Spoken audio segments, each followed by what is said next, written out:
Well, tell us a bit about the right to control. What exactly does the right to control mean to you? The right to control means to me making my own choices without other people influencing me, and it basically it takes away, for me it takes away the fact that I've got an impairment, and I feel like a non-disabled person when I'm with the right to control. Excellent. You mentioned choices. Do you feel that before the right to control came about, you didn't have those choices?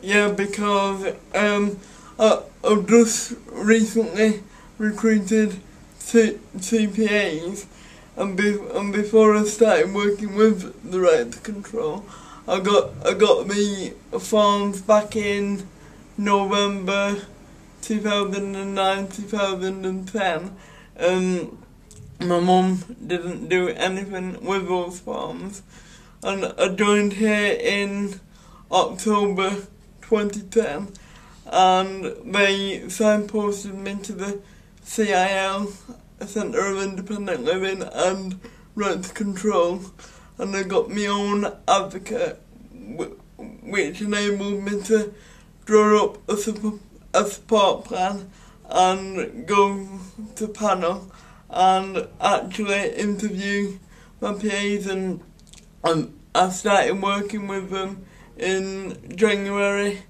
and I'm still working with them to this day, and again that's slowly making me more independent.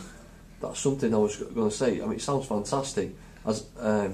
Is it something that has proven to give you a bit more independence, Dave? Yeah, I would recommend it to all disabled people who feel isolated in their own house, or that haven't got much to do, or are being stopped by the parents in the house, to recruit some PAs, because a lot of parents take over the role of supporting you, when really, at the end of the day, your parents are just your parents, really.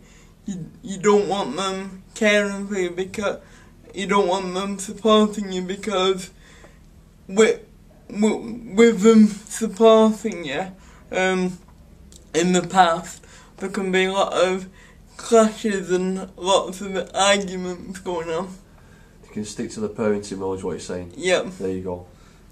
Excellent. I mean, it all sounds so good about the right to control, but it's a pilot scheme. What sort of things would you like to see improve about the right to control?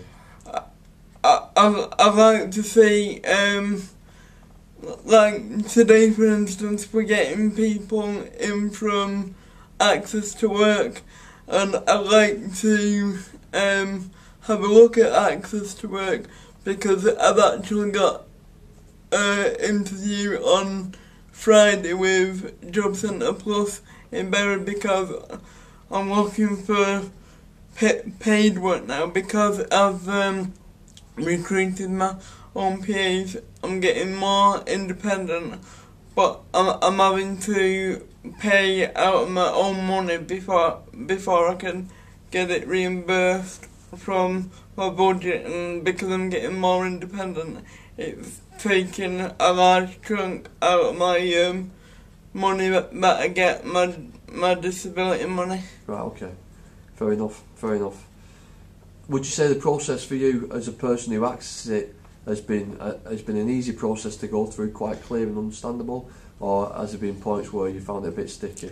It's been quite easy, because I'm used to, as people will know, as a disabled person, I'm used to the NHS, which as people will know, when you go through the NHS, you're waiting ages for things to happen. And when I went through this process, I was quite amazed at how quick things was going along. They did ask me at one point, did I want to slow the process down, and I actually told them not to because I was impressed with the way it was going. One of the sticky points was when I interviewed my PAs, my advocate came with me, but then when I chose them, my advocate worker was off sick, so I was struggling to tell my broker service which PA they wanted, and then I had to try and get a new advocate worker, so I felt like I was on my own again for a little bit. And I'm still off to this day, and I've had about 3 advocate workers now since it's happened, because I think as a disabled person, it is better to stick with one advocate worker because for myself, I don't really like change. It takes me a while to adapt. Something you mentioned before, Dave, that I forgot to ask you about, was you mentioned the role of the SIL, that'd be the Centre for Independent Living. Yeah. What role did Breakthrough in the SIL play for you as a disabled person with the right to control?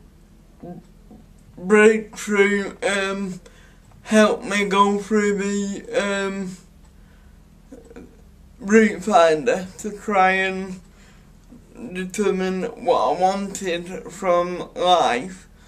But the thing about the route finder was that it was more or less the same questions over and over again for different things, and the questions for different things hadn't changed, and I found that a bit annoying that you were just repeating yourself over and over again. Can I ask you, because being a member of the design group, I'd imagine that the idea is to design things but maybe redesign it. Yeah. Do you feel that because you're part of the design group, that then gives you an opportunity to help improve that aspect of the right to control going forward in the future, perhaps if it's launched nationally? Yeah, and also at the minute we do the design group every month, but also it's a large group, and I think sometimes it would be better splitting up into small groups like we are doing now, for instance. Okay. Because I don't really like speaking in such a large group. I prefer it in smaller groups. Magic. Final question for you, Dave.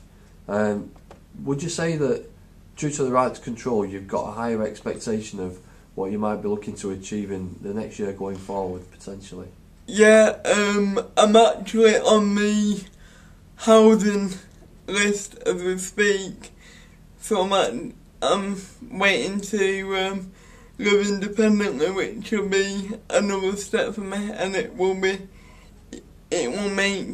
things easier for making like my own choices. Excellent. Sounds like you're setting a real example for disabled people, Dave.